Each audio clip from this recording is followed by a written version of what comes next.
Hello, everyone. Beau with Donaram here, and right now you're probably seeing a lot in the news about nurses and what nurses go through and what a nurse does. Obviously, we're going through a time when nurses are very much needed, and if you're interested in learning more about nursing, achieving a higher education there, insight into what a life is like as a nurse, then we strongly suggest you check out Ashley Luann K on YouTube. You can find a link to her channel at rallynetwork.net or by searching Ashley Luann K on YouTube. Doing another one of these from home quick podcasts. They're just like my monologue series that I started before all this happening. The only difference is I'm not going to be on camera, which thank goodness because all of us have just been sitting at home all day. I got up at like 5 in the afternoon today. It is just this is the way we should always been living, guys. For those of us that just get to stay home, of course, let us not belittle the everyone that's still got to be out there.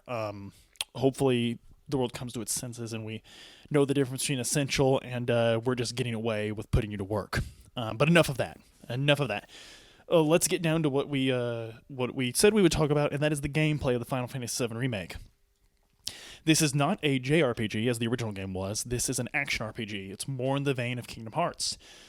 And comparing it to Kingdom Hearts, which is a fair comparison, this game's director, Tetsuya Nomura, he was the character designer on the original Final Fantasy VII, and he did direct Advent Children, the Final Fantasy VII movie. But he also more famously, he directed Kingdom Hearts. And so and Kingdom Hearts was the first game he ever directed, and he's directed every single game in the series. So that has obviously dictated a lot of his style as a video game director. So we're seeing a lot of that there. But most arresting to me is the fact that you can't jump in this game.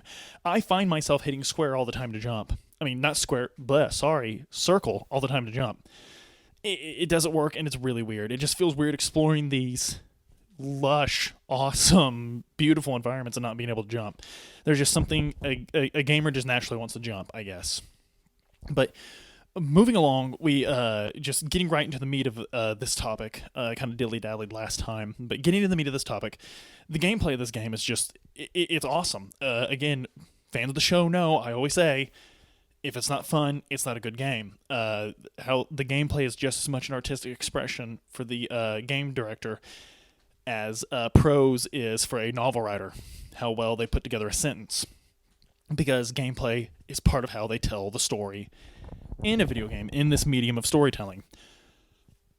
So you don't go to a different field when you get into a battle. You just fight enemies in the normal environment.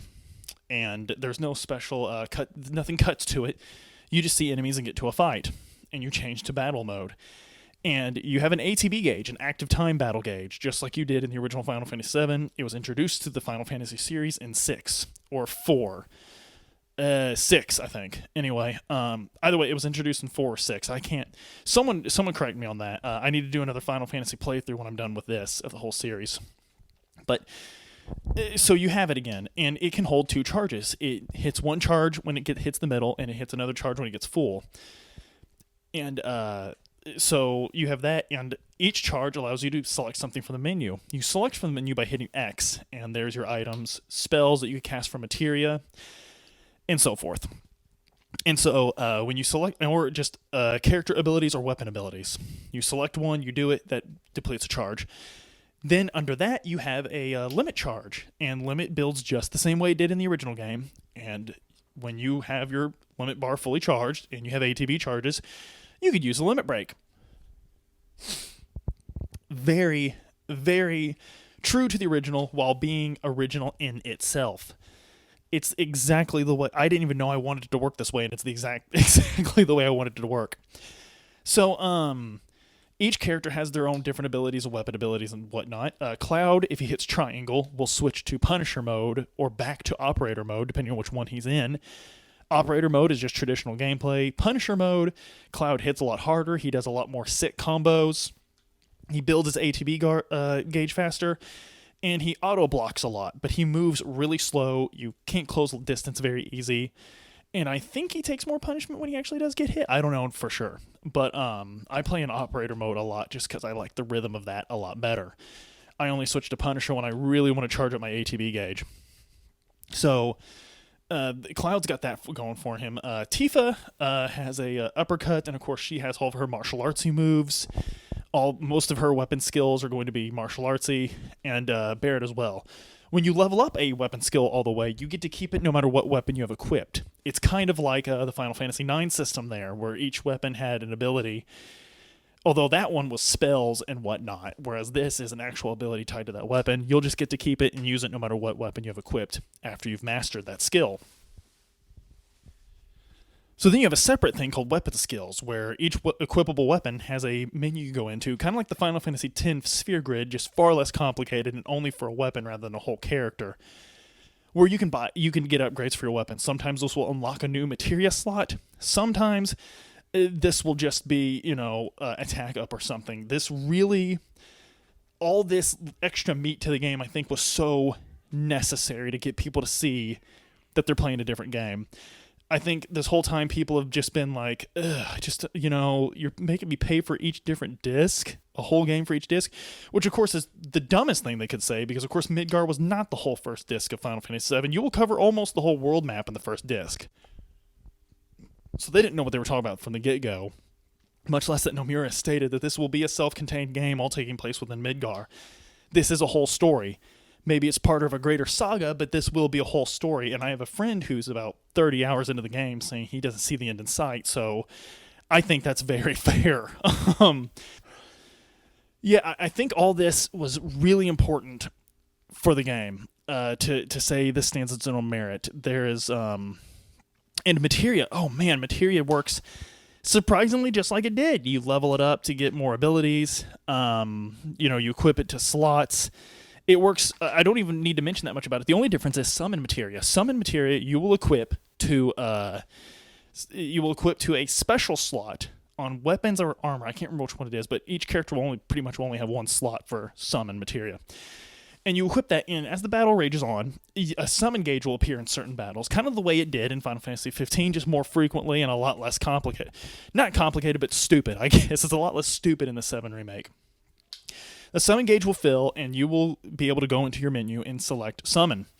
And this new ally will appear on the field of battle, and just like with any other character, you can assign it to do certain things, or you can just let it fight AI. Which other characters, you can switch to other characters by hitting left or right, or up or down. You can't do that with a summon. You do that on the D-pad. And when you're in control of these other characters, you control them as you would Cloud. You're in charge of them for this battle, and you could freely switch around. Or if you just want to stick to playing Cloud, you can hit L2 or R2 and select commands that they could use their ATB charges for.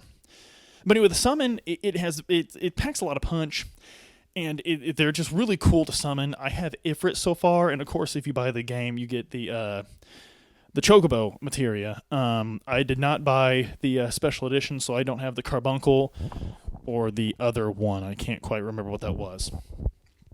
But basically, we got a lot of... So basically, what you're probably hearing at this point is, wow, that's a lot. And exploring the field's kind of simple. You find chests, you go and you accept quests.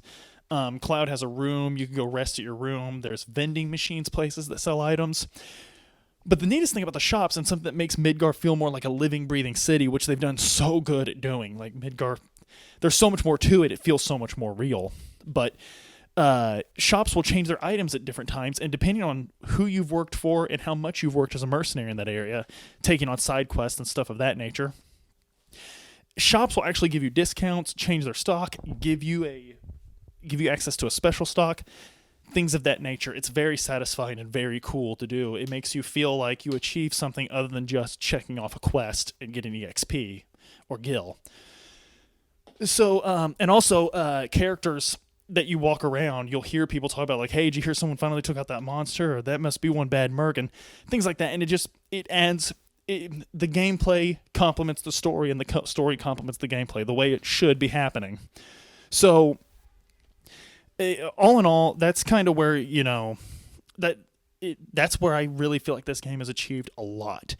The design is blowing me away, I'm not going to lie. The new story elements are blowing me away, I'm not going to lie. But where this game has really just grabbed me by the face and said, I am worthy of being my own game, is indeed the proof is in the pudding, the gameplay.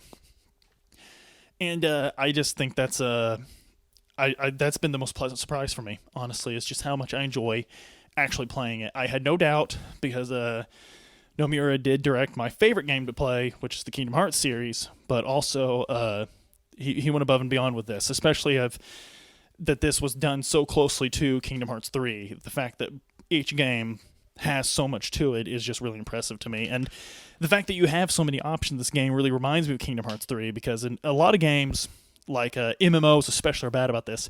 Each option your character has to be executed to be effective with that class or character. Whereas in Kingdom Hearts 3 and Final Fantasy VII, it really feels like you just have a lot of options to develop your own style. The first time I played through Kingdom Hearts 3, I didn't use a single link.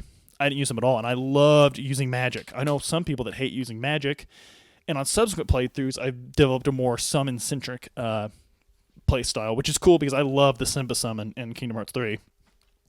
I've not yet found out that style in Final Fantasy VII, except to say that I much prefer operator mode on Cloud to, and I haven't been taking control of my allies a lot. I've just been playing as Cloud and maybe issuing them a command with the L2 or R2 button every once in a while. But of course, I'm only about 10 hours into the game. I'm still developing that sort of rhythm for playing the game, and I'll have my own style. But it really feels like it's going to be like Kingdom Hearts 3, where it's not so much of you have to follow this one specific thing of playing this character correctly. Whereas it's like there's a bunch of different ways to play him correctly. You just have to find your own style and be good at that. And I think that's what I appreciate the most about it. It's what I appreciated the most about Kingdom Hearts 3. So, and Kingdom Hearts 2 and 1 for that matter. So, guys, I know it's weird just hearing me alone without a camera on me. Or maybe it's not. Maybe you don't care. That's cool too. But we'll eventually get through this, and I'll be coming at you guys a lot more through this. I think Adam said he wants to post these daily, so I'll be working to make sure you guys get these daily. So, in conclusion, this is Beau, and please stay home, stay healthy, and be a hero. Stay in mom's basement and play video games. Goodbye.